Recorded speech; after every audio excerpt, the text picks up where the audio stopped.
അയോധ്യ രാമക്ഷേത്രത്തിൽ നടന്നത് വൻ അഴിമതി. സുതാര്യമായ അന്വേഷണം വേണമെന്ന് പ്രിയങ്ക ഗാന്ധി. അയോധ്യയിലെ രാമക്ഷേത്ര നിർമ്മാണത്തിനായി ഭക്തർ നൽകിയ സംഭാവനകളിൽ നടന്ന ക്രമക്കേടുകളിൽ സർക്കാരിനെതിരെ വിമർശനവുമായി കോൺഗ്രസ് ജനറൽ സെക്രട്ടറി പ്രിയങ്ക ഗാന്ധി. സംഭാവന മോഷണം പോയതിനു പിന്നിൽ ക്ഷേത്ര ജീവനക്കാർ മാത്രമല്ലെന്നും ഇവർക്ക് പിന്നിൽ വൻ സ്രാവുകളുണ്ടെന്നും പ്രിയങ്ക ഗാന്ധി ആരോപിച്ചു. സംഭവത്തിൽ നിഷ്പക്ഷമായ അന്വേഷണം വേണമെന്നും കുറ്റക്കാർക്കെതിരെ കർശന നടപടി സ്വീകരിക്കണമെന്നും അവർ ആവശ്യപ്പെട്ടു. സത്യത്തിനും നീതിക്കും വേണ്ടി നിലകൊണ്ട ശ്രീരാമന്റെയും അദ്ദേഹത്തിന്റെ കോടിക്കണക്കിന് ഭക്തരുടെയും വിശ്വാസത്തെ വഞ്ചിക്കുന്ന തട്ടിപ്പ് ഞെട്ടിക്കുന്നതാണെന്ന് പ്രിയങ്ക ഗാന്ധി തന്റെ സോഷ്യൽ മീഡിയ കുറിപ്പിൽ വ്യക്തമാക്കി. ഭക്തരുടെ വൈകാരികവും മതപരവുമായ വിശ്വാസങ്ങളെ ചോദ്യം ചെയ്യുന്ന മോഷണമാണ് നടന്നിരിക്കുന്നത്.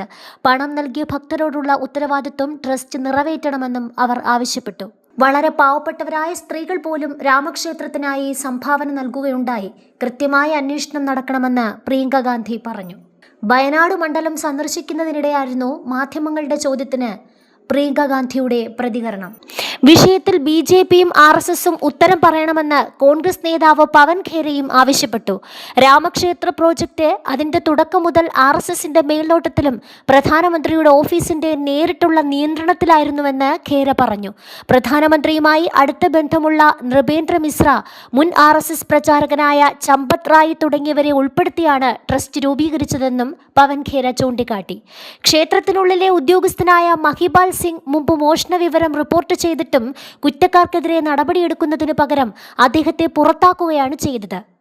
അഴിമതിക്കാർ തങ്ങളുടെ കുറ്റങ്ങൾ മറയ്ക്കാനുള്ള കവചമായി വിശ്വാസത്തെ ഉപയോഗിക്കുകയാണ്. ഈ അഴിമതിപ്പണം ഡൽഹിയിലേക്കും നാഗ്പൂരിലേക്കും എത്തുന്നുണ്ടോ എന്ന് അന്വേഷിക്കണമെന്നും പവൻ ഖേര ആവശ്യപ്പെട്ടു.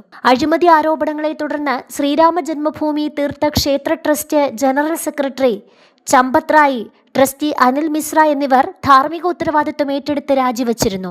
ഉത്തർപ്രദേശ് സർക്കാരിന്റെ നിർദ്ദേശപ്രകാരം FIR രജിസ്റ്റർ ചെയ്ത് നടത്തിയ അന്വേഷണത്തിൽ 8 പേരെ അറസ്റ്റ് ചെയ്തു.